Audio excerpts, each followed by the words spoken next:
Hi guys! Nandito tayo ngayon sa magbablog ako ng panibago. Pupunta ako ngayon, may pupuntahan ako guys na party ko na sa kakilala ko. Ma! Kaya saan ka pumunta? Ayun, pumunta lang ako sa isang party ng kakilala ko guys. Tapos may dala pa ako na to. Ayan, magdadala ako guys. Kasi malamig sa gabi pag uwi ko. Siguro makalelit na lang ako pag uwi, mama. Mga 9 o'clock ako siguro darating. Kasi magano ka na, ayan. Ano, sabihin ni mama. Ayan, magano ka. Magsakit ako. Basta darating ako. Mas mating ka sa gabi na. Ayan, Magpapagabi. wag daw ako magpapagabi. Oo nga guys, maagalin akong darating. Ayan. Tsaka teka lang, baka may nakalimutan ako sa ano ko. Ay, oo. Teka lang, nakalimutan ako sa bag ko guys. Teka lang, kukunin ako. Teka lang guys ha. Kukunin lang ako.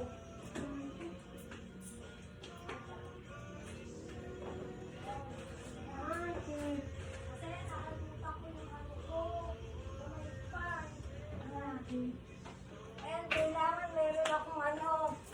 Ayan, kailangan may dala akong na to. Pamaypay guys, yan. Bale mama, malilit ako ng uwi kasi hindi ko mama kung 9 or 10 ako uwi. Basta alis ako kaagad. Kasi nagdala kasi ako na to, kailangan ko kasi gagabihin ako ng pag-uwi. Diba guys? Tingnan nyo yung outfit ko guys. Yan. So may dala pa ako ng pamaypay. O baka mainitan ako. Mainit kasi. Pero siguro kung pupunta ako baka malamig-lamig, may aircon.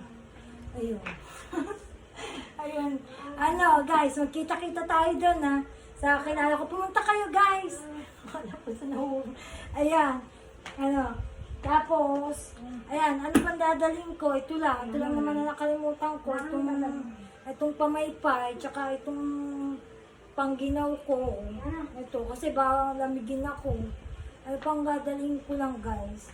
Siguro magdadala na lang ako ng mga pagkain ko, madali naman yun. Tsaka tingnan nyo, outfit ko guys. Ayan.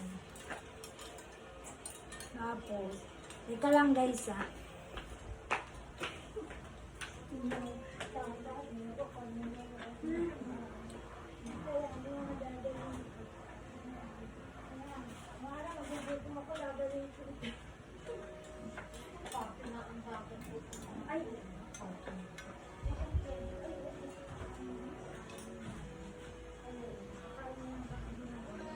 Kaya yun guys, party nga pala yung pupuntahan ko yun.